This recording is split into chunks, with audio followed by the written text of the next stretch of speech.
With Terraria 1.4.5 just around the corner, it's a pretty exciting time, but as much as I think about the next Terraria update, I equally spend a lot of time thinking about the future of Terraria mods. So many Terraria mods now offer full experiences, and just like Reforged, the developers behind these mods often share spoilers and upcoming plans for what's going to happen, but actually following along with a bunch of Terraria mods is kind of tricky compared to just following one game. I haven't done this in a really long time, but today I want to share some spoilers and some news about some mods that I'm personally really excited about. Now, to kickstart this video, let's talk about Fargo Soul Mod 2.0. You may have seen that in Brom's first Terraria Direct, this update actually got a full-on trailer, but alongside that, the lead developer also wrote a big forum post explaining what exactly the update is. I've actually been let's playing a beta of this update over on Chippy's couch, but without the context of what actually is included in this update, so reading over this got me very excited. If you didn't know, Fargo Soul Mod contains Eternity Mode, a mode that's meant to make Terraria much more difficult, and on the forums they wrote, "We're putting a huge focus on improving non-boss gameplay in Eternity Mode. In past versions, most enemies and biomes relied heavily on inflicting frustrating debuffs, while more engaging behavior was reserved for bosses. This is changing in this update. Souls 2.0 shifts the focus from passive and on-hit debuffs to new enemy behaviors and environmental effects that make your exploration more exciting. A lot of effort is being spent on designing these changes to be well integrated into their context, and tuning them to feel fun and fair throughout your playthrough. We're reviewing every biome and event across the game to add new life and variety. In some places, we're even adding new enemies. Several events, including the Goblin Army and Old One's Army, are receiving full reworks. Now, alongside the revamps and balance changes, there's also been some visual stuff that's going on as well. This one in particular, I just love the look of it. Place an item in the new enchanted tree to view its full crafting tree, then drag and duplicate items for a cost. This replaces most of the squirrel shop where you could duplicate certain items, allowing the squirrel to have space for different features. They've also shared that souls and enchantments have a new design. Now, I never disliked the old ones, but these new ones are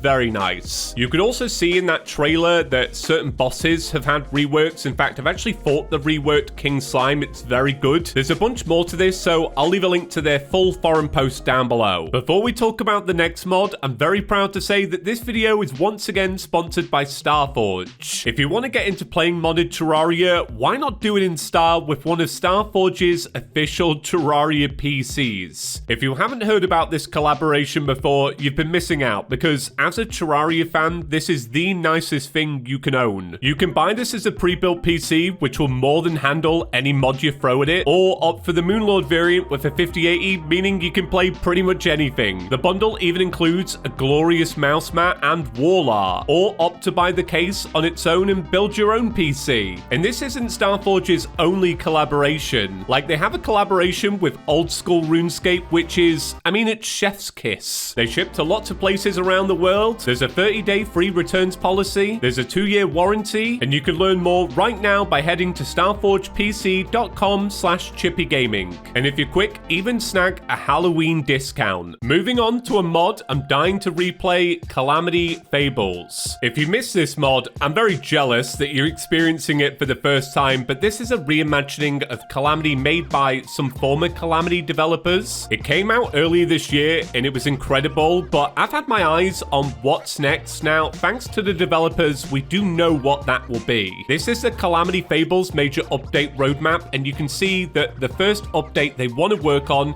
is the Sunken Sea update. Now, if they don't deviate from this, it will include the Sunken Sea biome, the Leviathan boss, and an expansion and conclusion to Nautilus's questline. If they do go ahead with these plans, and once again it may change, this will be the first boss in hard mode taking place after the Wall of Flesh. I really can't wait to see how they're going to reimagine Leviathan, because their reimagining of Crabulum was just perfect. Other than this roadmap, we're seeing 2 new weapons which I imagine will be included in this update. From the file name, this first one is called the Opulent Dart Gun. You can see a player get flung into the air by this enemy and then hit somebody with the dart gun. This second one is called the Sludge Slap, and although it kind of looks like the Slime Whip we're now getting in 1.4.5, it's actually modeled after one of those sticky hands.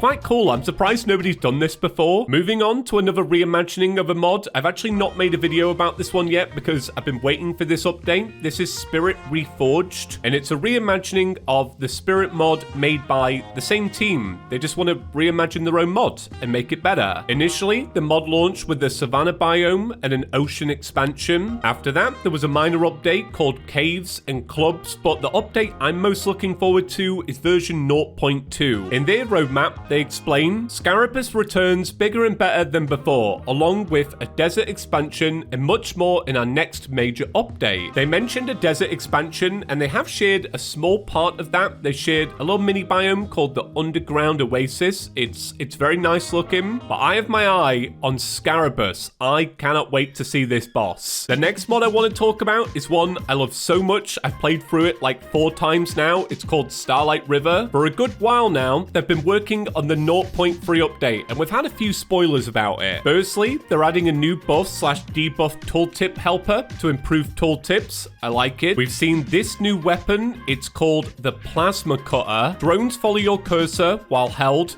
Used to spend mana to make them fire lasers. Right-click to flip the drones around.